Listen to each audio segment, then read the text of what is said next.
Isaiah chapter 60 verse 2. చూడుము భూమిని చీకటి కమ్ముచున్నది, కటిక చీకటి జనములను కమ్ముచున్నది.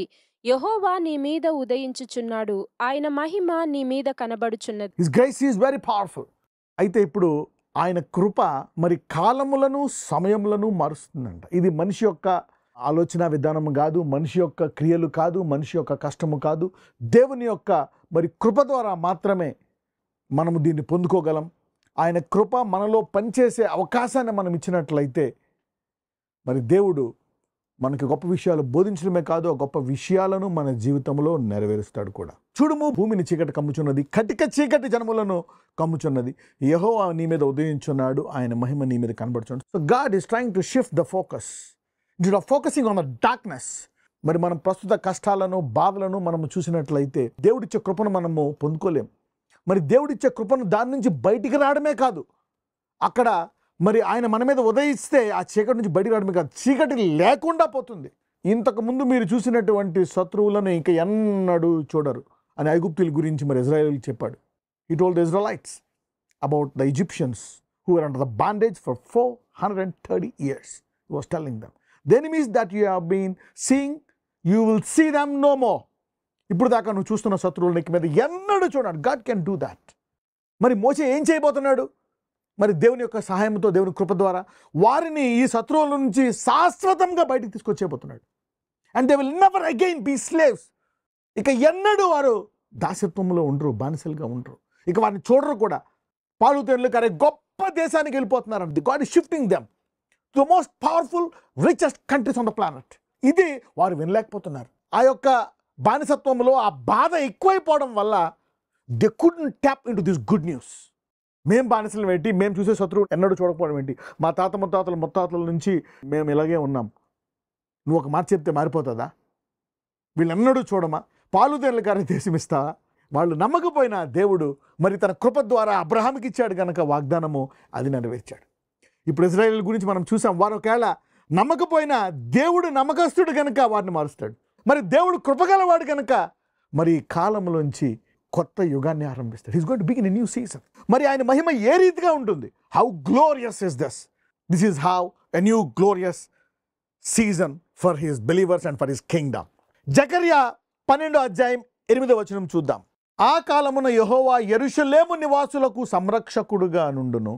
ఆ కాలమున వారిలో శక్తిహీనులు దావీదు వంటి వారగుదురు. దావీదు సంతతి వారు దేవుని వంటి వారుగాను, జనుల దృష్టికి యెహోవా దూతల వంటి వారుగాను ఉందురు. In that day shall the Lord defend the inhabitants of Jerusalem, and he that is feeble among them at that day shall be as David, and the house of David shall be as God, and the angel of the Lord before them. Let me explain. Isaiah 60:22 and come back here. A little one shall be 1,000, and a small one a strong nation. ఒంటరి అయిన వాడు 1000 మందగును, ఎన్నిక లేని వాడు బలమైన జనమగును. Now let's go to Zechariah 12:8. వారిలో శక్తిహీనులు ఎలాగవుతారంట? శక్తిహీనులు అంటే నాకు ఉద్యోగం లేదు, నాకు బలం లేదు, నాకేమీ లేదు, నేను చదువుకోలేదు, నాకు మంచి బ్యాక్గ్రౌండ్ లేదు, నాకేదీ లేదు. So people don't have all this. అయితే మరి అటువంటి శక్తిహీనత నాకుందా? నాకు ఇంకా పెళ్ళవలేదు, నాకు ఇంకా పిల్లలు పుట్టలే, మరి నాకు ఇంకా ఆశీర్వాదాలు లేవు, ఐఎమ్ నాట్ బ్లెస్డ్. మరి శక్తిహీనులు ఎలాగవుతారంట? దావీదు వంటి వారు అవుతారంట. What you mean by feeble among them at that day shall be like David? ఒకసారి దేవుడు కావాలనే వీళ్ళు ఇలా నమ్ముతారు, అలా నమ్ముతారు అంటారు. ఆ డైలాగ్ని ఆయన రాణిస్తాడు. రానిచ్చిన తర్వాత ఆయన కాలములను సమయములను మారుస్తాడు. శక్తిహీనులు దావీదు వంటి వారు అవుతారంట. దావీద్, let's now study about David. దావీద్ కూడా ఒకప్పుడు శక్తిహీనుడే. తన తండ్రి ఇంట్లో మరి సమూయేలు అభిషేకానికి వచ్చినప్పుడు ఇదిగో చాలా బలవంతుడు తను చూపిస్తూ ఉంటాడు. కానీ అంటాడు ఇంకొకడు ఉన్నాడు, వాడికి ఏమీ తెలియదు, వాడు దీనికి అర్హుడు కాదు, వాడు గొర్రెలు కాసుకుంటున్నాడు, బలహీనుడని అర్థం అక్కడ. శక్తిహీనుడు, he has no power, he is a feeble man, అందుకే వాడిని గొర్రెల దగ్గర పెట్టానంటాడు. మరి అటువంటి దావీదుని అభిషేకించినప్పుడు ఇక్కడ అభిషేకించినటువంటి దావీదు గురించి మాట్లాడుతున్నాడు. మరి ఆ దావీదు ఏం చేస్తాడు? What happens to David? మరి ఆ దావీదు మరి గొప్ప సామర్థ్యాన్ని పొందుకుంటాడు. ఎలుగుబంటిని చీల్చివేస్తాడు, సింహాన్ని తన చేతులతో చీల్చివేస్తాడు. అదే చేతులతో ఇజ్రాయేలు సింహాసనాన్ని చేజిక్కించుకుంటాడు. He takes over a nation, he becomes a king. You see that now today. ఈరోజు ఎవరైతే బలహీనులు ఉన్నారో నిన్ను ఇబ్బంది పెట్టే ఎలుగుబంటిని మీరు చీల్చివేస్తున్నారు. నిన్ను ఇప్పుడు దాకా వెంటాడి భయపెట్టినటువంటి సింహాన్ని చీల్చివేస్తున్నారు. See that? And somebody is rising to take over nations. So the feeble is becoming like David. So God, అంటే నా నామం ఎరిగిన వారు, నా యెరూషలేము నివాసస్తులు, నా సియోను సంఘస్థులు, నన్ను నమ్ముకున్న విశ్వాసులు వాళ్ళు బలహీనలు అనుకుంటున్నారు. ఆర్థికంగా మేము నలిగిపోయాం, మాకు చదువు లేదు, సరైన బ్యాక్గ్రౌండ్ లేదు. Maybe they are telling so many options, all the things to tell that you are feeble. కొంతమంది ఏమో మేము వృద్ధులు అయిపోయాం, ఇంకేం చేయాలా, మా వయసు అయిపోయింది, ఇప్పుడు చెప్తే ఈ వాక్యము మా కాలం ఏమన్నా మారుతుందా? దేవుడి కాలాన్ని మారిస్తే that's it. Moses became a mighty or greater than the Pharaoh's army. మోషేలో ఉండేటువంటి ఒక చిన్న కర్ర, చేతి కర్ర ఐగుప్తు సైన్యాన్ని ముంచేసింది. వాళ్ళ దగ్గర మరి ఇనప రథములు కూడా ఉన్నాయి, iron chariots, tough people, physically verified, strong muscles. ఒక కత్తితో మరి 10 మంది నరగల సామర్థ్యం కలిగిన వారు. God is with you, you can be stronger than the whole nation. That's what happen. శక్తిహీనులు దావీదు వంటి వారు అవుతారంట. So stop complaining what you have. So ఇప్పుడు నీకుండేటువంటి దానిని నీవు చూడక, don't talk about that when God is changing a season. Don't see what you don't have. నిన్ను ఏది వెంటాడింది, ఏది ఇబ్బంది పెట్టింది, తరాల నుంచి ఏది ఎలా చేసింది, ఇక ఏది మారదు అనుకోదు. No, don't think that. When God change season, it going to be very tough and very powerful. So step by step, సడన్గా చేయడు కదా, స్టెప్ బై స్టెప్. అదే దావీదు ఎలుగుబంటిని చీల్చేశాడు, సింహాన్ని చంపాడు, ద సేమ్ హ్యాండ్స్. అందుకనే ఒక రాయిని తీసుకొని మరి గొలియాతని చంపాడు. One man, he became the king. So somebody is being shifted from their weakness, their complaining nature, from their dry season, their deathbed, వారి యొక్క బలహీనత, వారి యొక్క కంప్లైనింగ్, వారి బాధ, వారి యొక్క వేదన, సమస్తాన్ని God is shifting. This is what God is telling. శక్తిహీనులు దావీదు వంటి వారు అవుతారండి. ఓకే, చాలా మంది మరి సమ్ పీపుల్ ఆర్ స్ట్రాంగ్, కొంతమంది బిలీవర్స్, కొంతమంది రక్షింపబడిన వారు మరి చాలా బలంగా ఉన్నారు. దే గాట్ బ్లెస్డ్, వాళ్ళు ఆశీర్వదించబడ్డారు, వాళ్ళకి శక్తి ఉంది, అన్నీ ఉన్నాయి. మరి వాళ్ళని ఎలా చేస్తాడు? Let's see. దావీదు సంతతి వారు, ఒకవేళ నువ్వు దావీదులా ఉన్నావా, యు ఆర్ బ్లెస్డ్. దావీదు సంతతి వారు దేవుని వంటి వారుగా మారతారంట. You see that now. So the seasons are changing. You cannot imagine this, but this is going to happen. ఈ shift in the season for every believer of that nation. అందుకే అంటే హీ ఎడిఫైస్ ద చర్చ్. ఆయన వరాలు ఎందుకు ఇచ్చాడు? Why did he give the gifts? మనము కొరింథీయులు 12 చూస్తే he gave the gifts. Edify అంటే లేవనెత్తడం, ఎడిఫై అంటే దాన్ని మరి మహిమపరచడం, edifying to the image of God, ఆయన స్వరూపములోకి దాన్ని హెచ్చించడం అంట. To glorify, to impart divine nature, David's nature, to impart David's nature. I hope you are getting it. If God is changing seasons, అప్పుడు ఇవన్నీ మామూలు అయిపోతాయి అనమాట. దేవుని రాజ్యం వెతికితే ఇవన్నీ నీకు ఇవ్వబడతాయంట ఆయన స్టైల్లో. Okay, let me talk about how to become like David. Let us see how David was blessed. మొదటి సమూయేలు 22 మొదటి 2 వచనాలు చదువుదాం. దావీదు అక్కడి నుండి బయలుదేరి అదుల్లాము గుహలోనికి తప్పించుకొని పోగా అతని సహోదరులను అతని తండ్రి ఇంటి వారందరూ ఆ సంగతి విని అతని యొద్దకు వచ్చిరి. మరియు ఇబ్బంది గల వారందరూ, అప్పులు చేసుకొనిన వారందరూ, అసమాధానముగా నుండు వారందరూ అతని యొద్ద కూడుకొనగా అతడు వారికి అధిపతి ఆయను. యొద్దకు ఎక్కువ తక్కువ 400 మంది వచ్చి ఉండి. ఇక్కడ అందరూ ఎటువంటి వారంటే ఇంగ్లీష్ లో బాగుంటది. If you see that, let me go to verse 2. Everyone that is in distress, అప్పులు చేసుకునే వారంట. they don't know beyond their capacity. మరి ఇబ్బంది కలవారు, అప్పులు చేసుకునేవారు, అసమాధానముగా ఉండే వారందరూ అతని వద్ద కూడుకున్నారంట. So they came to David, the weak people, the one in distress, debt, they were all connected to David. దావీదు 400 మంది కెప్టెన్ అయ్యాడంట. మరి వీళ్ళందరూ ఏమయ్యారంటే, వీళ్ళందరూ కూడా ఏ రీతిగా మారిపోయారో చూద్దాం దావీదుతో పాటు. Let's go to First Chronicles chapter 11. Let's read verse 9. సైన్యములకు అధిపతియగు యెహోవా అతనికి తోడయుండగా దావీదు ఈ ప్రకారము అంతకంతకు అధికుడగుచుండెను. చూసారా, మరి అప్పులతో ఎలా బ్లెస్ అవుతాడు, ఎలాగ అధికుడు అవుతాడు? So you can see how God will change the seasons, in what way he can change the seasons. ఏ రీతిగా ఉదయించబోతున్నాడు. This is something different, otherwise you will be in the old revival. So this revival is going to hit in a new way. Let's see that. Let's go to First Chronicles 12:22. దావీదు దండు దేవుని సైన్యము వలె మహాసైన్యమగునట్లు ప్రతి దినమున అతనికి సహాయము చేయువారు అతని యొద్దకు వచ్చుచుండిరి. చూసారా, దావీదు దండు దేవుని సైన్యము వలె మహాసైన్యమగునట్లు. వీళ్ళెవరు? అప్పులోళ్ళు, బాధల్లో ఉన్నవాళ్ళు, కష్టాల్లో ఉన్నవాళ్ళు, అంటే ఫీబుల్ పీపుల్, బలహీనులు, వారిలో శక్తిహీనులు. వీళ్ళు దావీదు దగ్గరికి వచ్చారండి బతకలేక. అయ్యో మా వల్ల కాదు. They came and join 400 people. అక్కడ 200, అక్కడ 100 people started joining to David. ఇలా 100,000 మంది దావీదుకి జాయిన్ అవుతున్నారు. దావీదు దండు దేవుని సైన్యముల వలె మహాసైన్యమగినట్లు ప్రతిదినం అతనికి సహాయం చేయవారు అతని యొద్దకు వచ్చాను. మనం ఏమనుకుంటా గొప్ప గొప్పలు అడుగుతున్నాం, గొప్ప గొప్పలు కాదు. అలా చూసినట్లయితే let's go there. 1 Samuel 22 2nd verse. అప్పులు చేసుకున్న వారందరూ ఇబ్బంది గలవారు, అసమాధానముగా ఉండేవారు. The distress, everyone that is in debt, everyone that was discontented. These people. మరి ఇక్కడ దేవుని సమూహం వలె అంటారేంటి? If you go back now to 1 Chronicles 12:22. దావీదు దండు దేవుని సైన్యము వలె మహాసైన్యమగునట్లు. దేవుని సైన్యం ఎవరు? మిఖాయేలు, గాబ్రియేలు, దూతలు, పవర్ఫుల్ ఏంజల్స్. మరి వీళ్ళు దేవుని సైన్యం వల్ల ఎలాగయ్యారంట? How can they became like a great host, like the host of God? I mean, God has this kind of angels. What is God comparing with? The season. God is shifting his church into a dangerous kind of kingdom to everything that is named as strong. I hope you are getting it. Can you digest it? Now let me give you more. 1 Chronicles chapter 11 verse 9. సైన్యములకు అధిపతియగు యెహోవా అతనికి తోడయుండగా దావీదు ఈ ప్రకారము అంతకంతకు అధికుడగుచుండెను. God was with them. మరి ఇంతకుముందు దేవుడే ఉన్నాడు దావీదుతోటి. కానీ అంతకుముందు దావీదు మరి పరిగెడుతూ ఉన్నాడు, సౌలేమో తగులుతూ ఉన్నాడు. అక్కడ ఇప్పుడు దావీదు ఏమడుగుతున్నాడు? అయ్యా, ఎక్కడ పారిపోవాలి నేను చావకుండా? నాకు సావుకి ఒక మెట్టు మాత్రమే ఉంది, నేను బతుకుతానా చేస్తానని గడిగడ గండం అంటూ బతికాడు 10 ఏళ్ళు సుమారుగా. అప్పుడు దేవుడు అతను కాపాడుతున్నాడు అడుగడుగున. The same God is now shifting David season. అరే, క్యాన్సర్తో చచ్చిపోతానా, షుగర్తో చచ్చిపోతానా, ఇంటి కట్టగలనా, నాకు తిండి ఉంటుందా, నాకు ఉద్యోగం వస్తుందా, పెళ్ళి అవుతుందా, పిల్లలు పుడతారా, నా పిల్లల్ని పోషించుకోగలుగుతానా, నా సంసారం నిలుస్తుందా, నేను క్షేమంగా బతుకుంటానా? ఇలాంటి జీవంతో ఉండేవారి అదే దేవుడు తోడుకొని ఇక్కడ కాపాడుతూ ఉన్నాడు. ఓకే, నువ్వు చావకుండా అన్నం ఇస్తున్నాడు, బట్టలు ఇస్తున్నాడు, చెప్పులు ఇస్తున్నాడు, ఆహారం ఇస్తున్నాడు, ఇంటి అన్ని గట్టెక్కిస్తున్నాడు.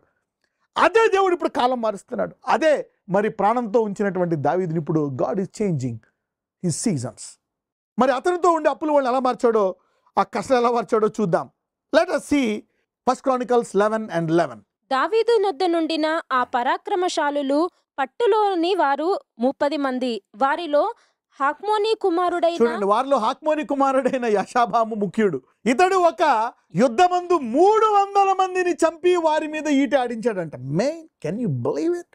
అప్పులు చేసి కష్టాల పాలైపోయి మరి ఏ దిక్కు లేకుండా ఓ మూల కూర్చున్నవాడు, మోస్ట్ ప్రాబ్లం ఒక పూట తిని బతుకుతున్నాడేమో. వాడు దావీదు దగ్గరికి వచ్చి ఎలాగైపోయాడంటే, ఇతని పేరు Jashobeam, the chief of the captains. He lifted his spear. అతడు ఈటతో 300 మందిని చంపాడంట. ఒక వ్యక్తి ఈటతో 300 మందా? 3-4 కూడా కష్టపోని 10 మంది అంటే అనుకోవచ్చు. 300 మంది వస్తే ఒకేసారి ఎలా చంపగలరు అంటే ఇది ఎవరి సామర్థ్యమో? God's ability. So everybody is partaking the divine nature. Somebody is tapping into divine nature, shifting the season from this weak season. So the planet are going to see the believers at a very powerful phase. You are praying for a job, live like Lazarus and go to heaven. No, the season is changing. God is now clearly explaining. Yehovah ఉదయించడం ఏంటని చెప్తున్నాడు. లెమ్ము తేజరులెమ్ము. People could not digest that. ఇప్పుడు I'm thinking like, how can they digest this? Darkness is prevailing, economy is going down, people are dying, and God is telling the church, I will rise on you. So God is even preparing. మిమ్మల్ని కూడా తయారు చేస్తున్నట్టున్నాడు ఇది పొందుకోవడానికి. He gave a hint now. దైవ సామర్థ్యం అంట. The one man, ఇతనే బతకలేనాడు ఈటతో 300 మంది. అంటే అప్లోడ్ చూసాం కదా, discontent, distress and the dead man, week man. అంటే 400 మంది ఇలా తయారయ్యారంట. 400 people became like this. ఇక్కడ ఒక ఫిలిస్తీన్ల దండు ముందు ప్రజలు పారిపోయాలంట. చూద్దాం, లెట్స్ రీడ్ వర్స్ 13 ఆల్సో. మీకు క్లియర్గా అర్థమవుతుంది. ఫిలిస్తీన్లు దాని నిండా యవలుగల చేను ఉన్న అస్బానీలో యుద్ధము చేయుటకై కూడిరాగా జనులు ఫిలిస్తీయులను చూచి పారిపోయినప్పుడు ఇతడు దావీదుతో కూడా అచ్చట ఉండెను. వీరు ఆ చేనిలో నిలిచి దాన్ని కాపాడి ఫిలిస్తీయులను హతము చేయగా యెహోవా జనులకు గొప్ప రక్షణ కలుగజేసెను. అరే, ఒక వ్యక్తి ముగ్గురులో ఒకడు ముందుకెళ్ళి దండుని జయించాడంట. This is again something divine. So the weak who are trying to survive, అప్పులోళ్ళు, కష్టాలోళ్ళు, బాధలోళ్ళు, they are transforming into dangerous divine nature, powerful divine nature. They are going to see Jehovah. This Jehovah is going to reveal himself. How can they believe? But I know you people are believing. Bless your ears that you can comprehend. And even more blessed those who are tapping into this season. Somebody say, I believe that God's grace is enough for me to tap into this season. You may be broke, you may be sick unto death, but you may be a big sinner. But God's grace is enough to shift your season. Let's read that. 14. వీరు ఆ చేనులో నిలిచి దాన్ని కాపాడి ఫిలిష్తీయులను హతము చేయగా యెహోవా జనులకు గొప్ప రక్షణ కలగజేసెను. వీళ్ళు ఎలాంటి వాళ్ళు? They are very powerful people. తర్వాత ఇంకా చాలా ఉన్నాయి అతని గురించి. Let's read this one more time. వాళ్ళు ఒకడు ఎలా ఉంటాడో చూద్దాం. మొదటి దినవృత్తాంతములు 11:22. మరియు కబ్సెయేలు సంబంధుడును పరాక్రమవంతుడునైన యొకనికి పుట్టిన యెహోయాదా కుమారుడైన బెనాయువును విక్రమక్రియల వలన గొప్పవాడాయెను. ఇతడు మోయాబీయుడగు అరీయేలు కుమారుల నిద్దరిని చంపెను. మరియు ఇతడు బయలుదేరి హిమము పడిన కాలమున ఒక సింహమును ఒక గుహయందు చంపివేసెను. This man was killing everybody. మనిషి రాని, సింహం రాని, ఏం రాని చీల్చి పడేస్తున్నాడు. ఎలా వచ్చింది సింహాన్ని చీల్చే సామర్థ్యము? దావీదు నుంచి వచ్చింది. దావీదుకి ఎలా వచ్చింది? దేవుడు ఇచ్చాడు. See that? So somebody is tapping into David's anointing. Somebody is receiving what David received from God. Or those who are already strong, you are receiving divine nature. ఎవరైతే బలహీనులో వారు దావీదు సామర్థ్యాన్ని పొందుకుంటున్నారు. ఎవరైతే దావీదులా కొంచెం బలంగా ఉన్నారో వారు దైవ సామర్థ్యాన్ని పొందుకుంటున్నారు. This is the season. If you can't believe for small stuff, let's go back now. Let's go back to Zechariah 12:8. జకర్యా గ్రంథం 12:8. ఆ కాలమున యెహోవా యెరూషలేము నివాసులకు సంరక్షకుడుగా నుండును. ఆ కాలమున వారిలో శక్తిహీనులు దావీదు వంటి చూసారా? How people will become like David. దావీదుతో వారు ఎలా తయారవుతారు? దావీదు సంతతి వారు దేవుని వంటి వారుగాను జనుల దృష్టికి యెహోవా దూతల వంటి వారుగాను ఉందురు. దావీదు సంతతి వారు ఎలాగవుతారు? దేవుని వంటి వారు అవుతారు. Okay, let me explain to you a bit about that. దావీదు సంతానం ఎలాగవుతారంట? దేవుని వంటి వారు. You see that now he is telling gods. Okay, let us see. కీర్తనలు 82. ఎంతకాలము మీరు అన్యాయముగా తీర్పు తీర్చుదురు? ఎంతకాలము భక్తిహీనుల ఎడల పక్షపాతము చూపుదురు అంటున్నారు అనమాట. ఎంతకాలం మీరు అన్యాయంగా తీర్పు తీరుస్తారు అంటే ఈ జరుగుతున్న అన్ని మీరు ఎలా సహిస్తున్నారు? అన్యాయం. What did Moses do? He judged Pharaoh. He said live my people, we have the power. You see that now? This is like telling no you can't do this. God's nature అన్నాడు. ఎంతకాలం మీరు అన్యాయంగా తీర్పు తీర్చుదురు? ఎంతకాలం భక్తిహీనుల ఎడల పక్షపాతం? Why not rising up and take over them? Read it. పేదలకును తల్లిదండ్రులు లేని వారికిని న్యాయము తీర్చుడి, శ్రమగల వారికిని దీనులకును న్యాయము తీర్చుడి. సరా, we need to judge them and then help the poor. చూద్దాం. దరిద్రులను నిరుపేదలను విడిపించుడి, భక్తిహీనుల చేతిలో నుండి వారిని He's తప్పించుడి. telling the church to rise up and set the planet in an order. దేవుడు చెప్తున్నాడు తన సంఘస్థులు సామర్థ్యాన్ని పొందుకొని భూలోకాన్ని చక్కబెట్టండి. It's in the Bible. This is the same book that you are reading. చూద్దాం. జనులకు తెలివి లేదు, వారు గ్రహింపరు, వారు అంధకారములో ఇటు అటు తిరుగులాడుదురు. దేశమునకున్న ఆధారములన్నీయు కదులుచున్నవి. ఇక్కడ ఎవరు చెప్తున్నాడు? జనులు, ప్రజలతో మాట్లాడుతున్నాడు. ఇందాక ఎవరితో మాట్లాడుతున్నాడు? సంఘముతోటి. అంటే సంఘానికి, అంటే ఈ ప్రజలను రక్షించడానికి దేవుడు ఎవరిని చేయబోతున్నాడు? సంఘస్థులు. That's why when there is darkness telling, I will rise on you. If you are ready to receive this, all you need to say is, Lord, I believe. Simple. నువ్వేమో ఈ పూట గడిస్తే చాలు, నా కూతురు పెళ్ళి అయిపోతే చాలు, నా కొడుకు ఉద్యోగం వస్తే చాలు, వాడికి పెళ్ళి అయిపోతే చాలు, ఈ అప్పు పోతే చాలు నువ్వు అనుకుంటుంటే ఇక్కడ God is telling it is my church. I'm the most powerful God. చూద్దాం. మీరు దైవములనియు మీరందరూ సర్వోన్నతుని కుమారులనియు నేనే సెలవిచ్చి ఉన్నాను. మళ్ళీ చెప్తున్నాడు సంఘంతో, మీరు దైవములనియు మీరందరూ సర్వోన్నతుని కుమారులనియు నేనే సెలవిచ్చున్నాను. And you want to go and there is a problem in the earth, you want God to come and take you away? Not the way that it's happening. ఆయన నామాన్ని మహిమపరిచి వెళ్ళాలి. చాలు మహిమపరిచేసింది, it's good, then we can go. You see that now. Let's read verse 7. అయినను ఇతర మనుషులు చనిపోవునట్లు మీరును చనిపోవుదురు, అధికారులలో ఒకడు కూలునట్లు మీరును కూలుదురు. ఓకే, మీరు వాళ్ళతో చనిపోవచ్చు, మీరు ఇబ్బందులు అవచ్చు, కానీ you will operate at my level. You will move like me, like Samson. మా మానవుడిలాగే ఉంటావు. సమయం వచ్చినప్పుడు you will defeat 1,000 people, 10,000. Somebody is tapping into the move of the Holy Spirit. This is already in the Bible, in the past. చూద్దాం. దేవా లెమ్ము, భూమికి తీర్పు తీర్చుము, అన్యజనులందరూ నీకే స్వాస్థ్యముగా ఉందురు. దావీదు అంటున్నాడు, నువ్వు సంఘానికి ఇచ్చావు, కానీ సంఘంలో ఎవ్వరు లేవట్లేదయ్యా, నువ్వే రా, నువ్వే వచ్చి. ఆయన అంటాడు, నేను కాదు నువ్వు అంటున్నాడు. ఇది జరుగుతుంది వాగ్దానం. So if you can't go, God will take you around the mountain for 40 years. He took it for 2,000 years. But I think somebody is tapping into this season. The Joshua generation who are being prepared in this season, receiving mighty things. కొంతమంది Jashuva generation లాగా మేము ఈ వాతావరణంలోకి వెళ్తాం ప్రభువా, ఈ change of season. Somebody is tapping into this. Let us pray for change of season. Let us tap into this season. నజరేయుడైన యేసయ్యా, అయ్యా ఇదిగో ప్రభువా, నువ్వు కాలములను సమయములను మారుస్తున్నావు. ఇదిగో యెహోవా మీద ఉదయిస్తున్నాడు నీ చీకటి కాలములో. లోకమంతా కటిక చీకటికి వెళ్తుంది, యెహోవా ఉదయించబోతున్నాడు. ఎంత గొప్ప ఉజ్జీవాన్ని తేబోతున్నావో, ఈ యొక్క సామర్థ్యాన్ని మార్చబోతున్నావో నీ వాక్యము ద్వారా నువ్వు సెలవిచ్చున్నావు. అయ్యా మీ బలహీనుడు, మా వల్ల కాదు, కానీ నీ వల్ల, నీ కాలములోకి, నీ యొక్క నూతనమైనటువంటి యుగములోకి మమ్మల్ని తీసుకెళ్ళండి. నీ కృపతో మమ్మల్ని ఆ నూతన సామర్థ్యం, దైవ సామర్థ్యాన్ని, దావీదు సామర్థ్యాన్ని అనుభవించి నీ నామాన్ని మహిమపరిచి, ఎప్పుడైతే మాలో బలహీనుడు దావీదు వలె అవుతాడో, మరి దావీదు లాంటి వాడు దైవ స్వభావం కలిగి ఈ భూలోకములో శాంతి, సమాధానము, న్యాయము, స్వస్థత, సమృద్ధి, మంచితనము, నీతి, పరిశుద్ధత తీసుకొస్తాడో, ఇప్పుడు ఈ వాక్యం విన్న వారందరిలోకి నూతన సామర్థ్యాన్ని దయచేయమని నజరేయుడైన యేసునామమున ప్రార్థిస్తున్నాము తండ్రి. ఆమేన్.